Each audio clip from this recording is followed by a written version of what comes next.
Has your life admin got you feeling overwhelmed, disorganized, and just plain irritated? It may just be time for you to simplify, and I'm not talking about decluttering or minimizing, although that does help. I'll be sharing with you my unique life flow formula that helps you get on top of stuff, like your admin, your home, your health, and your life in general. And why do I feel so passionate about this formula? Well, because recently I had gotten very behind on everything after a couple of hectic months. In the last conversation, I mentioned how I brought my focus, time, and emotions back into balance, while this formula brings flow and ease to my life admin. Curious? Well, let's chat, and I'll explain exactly how to make your life easier.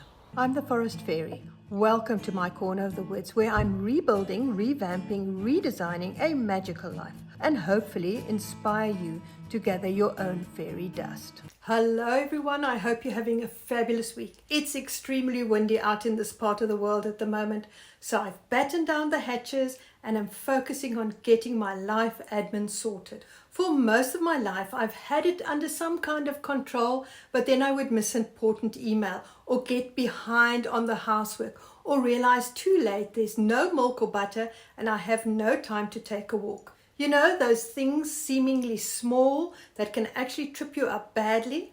And now, with the extra responsibility of my mom, I needed to get on top of things even more. But it was a stern reminder from my daughter to put systems in place that got me thinking about all the wonderful tools and know-how that I've gathered over the years. I had implemented many individually, but am embarrassed to say not as consistently as I should have. Hence the chaos. So I identified some proven advice, put them together in a basket, and voila, my unique life flow formula was born with its 3 transformative hacks: corralling, shifting, and systemizing. Over the past few weeks, I've been implementing the formula step by step into several areas of my life admin. And my biggest takeaway is my increasing peace. So let's dive in. The headless chicken feeling really stopped with 2 proven tools under this hack. They ensure consistency and lessen the likelihood of putting off or forgetting tasks. Both batching and habit stacking are about corralling or lumping together tasks and chores and activities. But there is a difference. Let me explain. Imagine this. It's early morning and you're aiming to get in a few hours of laser sharp and dialed in focus. But you keep thinking about that important email you need to craft, the medical bills you need to submit, and the appointment you need to make for your mom. That's me. So instead of scattering my focus and stopping and starting my deep work with admin stuff, I have allocated myself an admin hour on weekdays. Sometimes it's more, sometimes it's less, but it's my time dedicated to ad hoc admin, such as calls, and schedule admin, such as processing emails, categorizing photographs, and financial checking. The same goes for household chores. I have also allocated myself a block of time for household tasks to prevent being distracted when my eye alights on something that needs to be done, like the watering of a plant or the folding of laundry. But it's also about doing logical things together, such as after you've washed the dishes to wipe down the sink and the counters, and after folding the laundry to put it away. But I'm also flexible around my batched hours as I move the blocks around depending on the flow of the day or the week. Of course, what batches you may need and what you will fill them with depends on you and your life. You may have heard the sayings, the ham to my cheese, the spice to my stew, different things that complement each other, and sometimes, as in the case of habit stacking, one is easier to do because of the other or can trigger the other. It was author of Atomic Habits, James Clear, who coined this phrase. He said that you should use the power of your brain to create strong connections between tasks and habits. For example, I never forget to brush my teeth in the morning. And so I've linked an exercise to it. I do raises to strengthen my calf and ankle muscles and to maintain the flexibility of my toes. I've also linked the habit of listening to podcasts to preparing of supper and the doing of dishes. The connections between these 2 activities become stronger and stronger so that eventually it's as if they cannot function without each other. Here's a challenge to introduce you to the tools of this hack. Pause this conversation, look around and quickly tidy away, discard or adjust 27 things in your home, only touching each thing once. But be careful that you don't get so carried away that you forget to come back to our conversation. Are you back? So what you've just done is shifted stagnant energy in your home and so revitalized the environment. Now, whether you subscribe to this concept of Feng Shui, which is the ancient Chinese art of harmonizing energy or qi in a space or not, doesn't really matter. What matters is that once you've accomplished the small goal of moving 27 things, you'll have begun to get the untidiness or clutter under control. And it's really not difficult. I set it as a challenge about once a day, and even just packing away some clean dishes, hanging up my hats, fluffing up some cushions could easily bring me to 27 and a feeling of accomplishment. Now take the challenge even further. Dare yourself to touch something only once, and not just while you're tidying, but as a general household rule.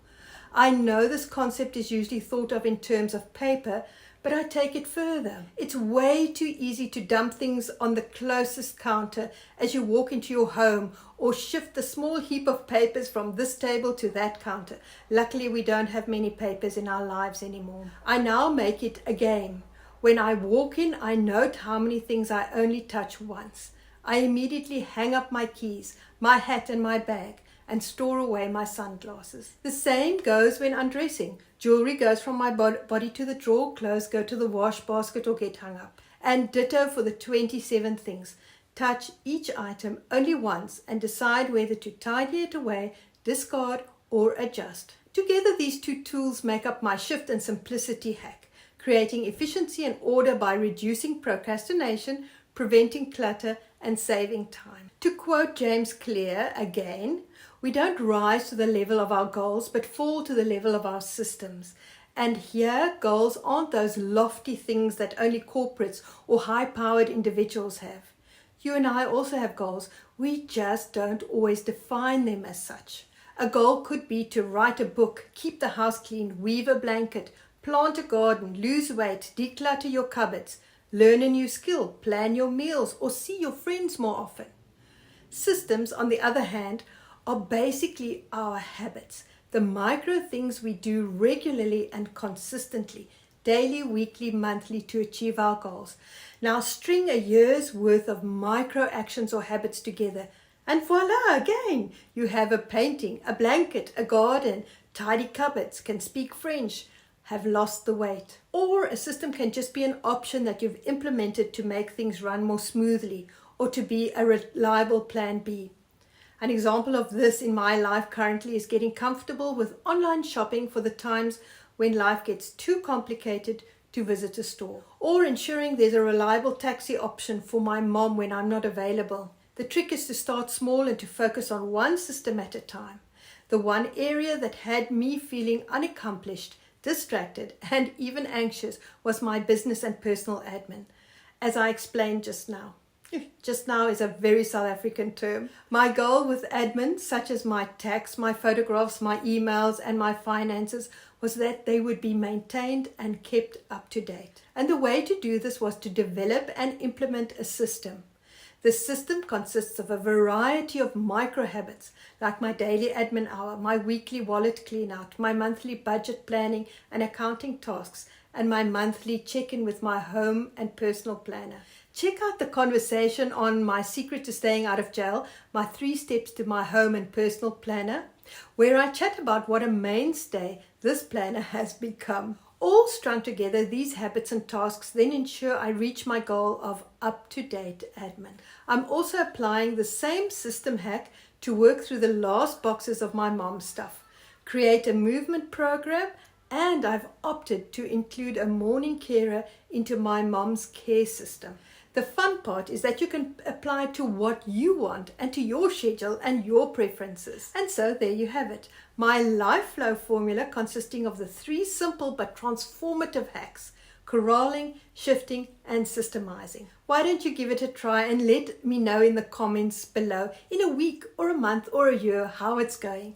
I'd love to hear your success stories. Wishing you a week with enchanting goals and good habits. And of course, sprinklings of fairy dust. Until next time, goodbye.